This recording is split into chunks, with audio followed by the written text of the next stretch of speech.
me up at the airport, and then I love Reggie, man. I don't give a fuck. That motherfucker, he stood the ground with me all the way. Like, then we did the Big Brother record, and we were on our way, and I really looked at him like, and then he started like really developing into what the intellectual priority that we were actually embracing now, and then just to see him there at the airport when I got off that plane and he was there, it was just like, wow.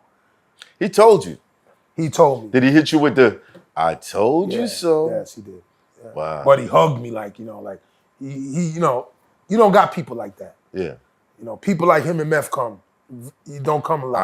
I agree. They're solid. Super solid. Super solid. Super solid. If Method Man, meeting him earlier on kind of messed my head up. Yeah, I understand. Because you wasn't ready for it to go like that. You meet Method Man, you're like, yo, he's super solid. Yeah. Then you meet everybody else and you're like, the hell? Oh, I met a solid one early. I'm glad that I did, but it kind of threw me off. Right. Because now I wasn't prepared for, right, all the fakery and buffoonery of 99% of the rest of them. You know what I'm saying? Yeah, no, I get you. And how, it's just weird shit. And I kept it 100 with Snoop too. Like when Snoop, and he bounced because remember him, to see him in the shit he was in, I'm like, damn. When we all left, everybody was gonna kill him. So M was there. Not M. M wasn't there yet. M wasn't there yet. You said Dr. Dre. Dr. Dre. When Snoop left, we all left Snoop there. Snoop was left. Right. We all got the fuck up out of there. Snoop was left there. Yeah. And I used to be like telling Red, like, damn, but we left Snoop there. And he'd be like, and then Reggie would approach Suge about that war too, with the twins in Vegas. Like, yo, man, what's up with Snoop? And then Suge had to leave that shit alone. Eventually he left it alone, but people was on it. Like, in other words, everybody had Snoop back too, but we weren't there no more. Right. The distance-wise, we had to get the fuck out of there because that was a hot, real hot zone, bro. Damn. And you're talking about real gangbangers. Like, we ain't talking about no fake shit. Right. You talking about 6 foot, 6'5", and big, better. And you to be in the room with them every day for like 4 or 5 years, you got to be a bad motherfucker. It's a lot of pressure. That's a lot of pressure. What do you think would have happened if you went to Dre and was like, yo, Suge is trying to make a move on your girl right now. This shit falling apart. Let's leave now. Good question. I don't know because he probably went for it because their relationship was kind of stagnated at the time it happened. Right. She wasn't getting what she wanted out of it. I just didn't think she was that. Like she would. I didn't think so. Right. A lot of us don't believe women are like that, right? You don't want to believe that. But, no, I'm just saying. You don't want to believe that. You might be asking the wrong guy, man. No, I'm just saying. I don't want to believe that. I don't want to believe that, but guess what? Like he said, yo. No, I'm not going to say women as a whole. But do I believe that in anger or revenge that some women are capable? Oh, my God. Definitely. Oh, Definitely. No question. I think in anger and revenge, some of your homeboys are capable. Oh, of course. You know what I'm saying? That? That's why the circle's real small. Right. Real small, like a peephole. Yeah. Yeah, fuck with them niggas. So you got out of that. You're back with Red. You drop a record that's like super crazy. Yeah. Everybody's like, oh. Yeah. It don't really got a hook. It's just fire. It's like everywhere. Yeah. What's the feeling? What's the feeling? Just with my what's bro the direction? Again, we're on the road. Right. We're having so much fun. The little kids are growing up. My son, he's with his uncle all the time now. And I mean, it never stopped. Right. We're still here in the space. Right. Last night, I don't know if they know, I did me, Redman, hit the stage again. Rock the bells. Yeah, and shout out to all of them guys. And I just had a great time, because I'm in a different place now. I live in another state. But just being, like, when I get that call and everything's there and it's my bro again. It's like the same shit, It's like, it's just crazy. That whole energy is like you said, it never stopped after I got off that plane with them. I still, going hard. And I want to shout out my son because he's doing this thing with Tyler Yahweh and them. And, Sly Glizzy, they all rocking because they young, Right. different energy. But Right. you know, we got him. You know, because he still comes back to us. One time he does a record, and I'm like, "Yo, you're cursing on the record. Grandma is not trying to hear it." And he's like, "Yo, tell her don't listen to Facebook." And I called Red and Meth. I had to call Red and Meth because they were gonna take him to the VMAs. I said he can't go. He got to change that shit. Right. And they called, "Yo, change that shit. Grandma's still running, nigga." Wow. You know, man. That's what it is. You know what I'm That's saying? What it is.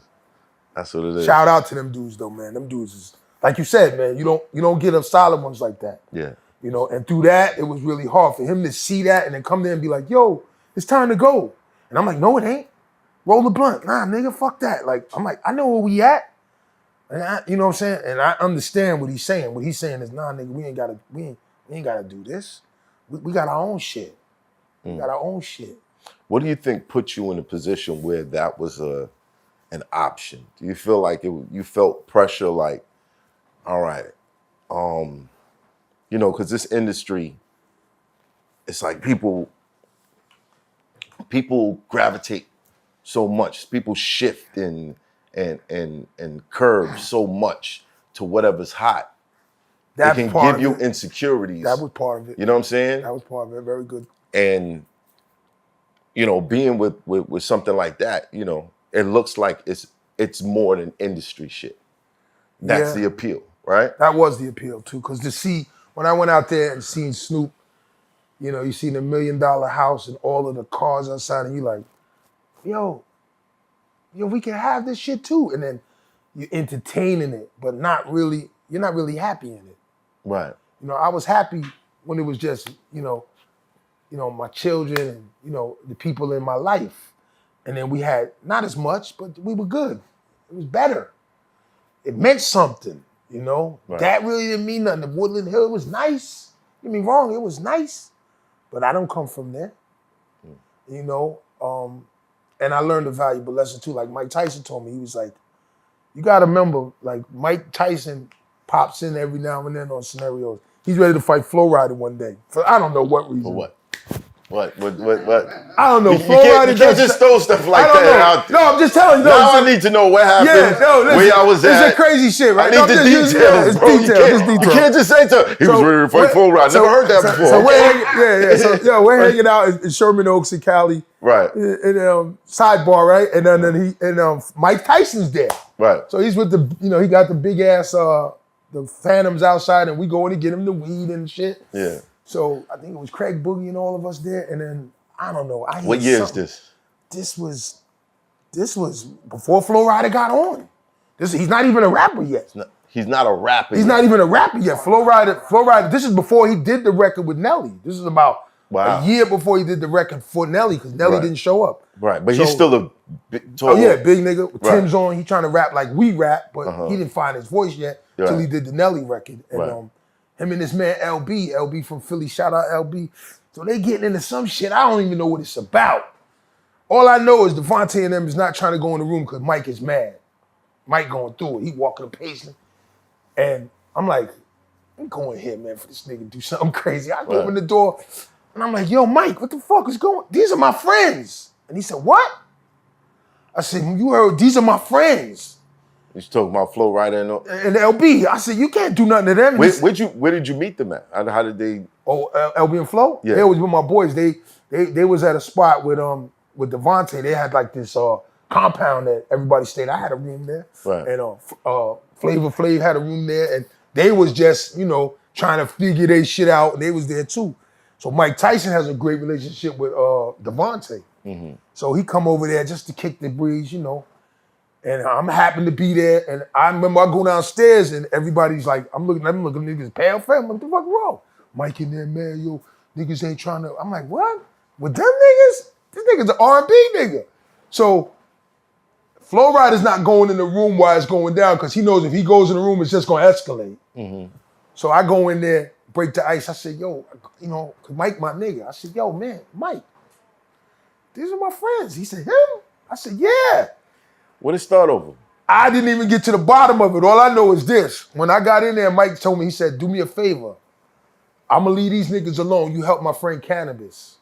And that's how I met Canibus. That was the swap. Word to my mother.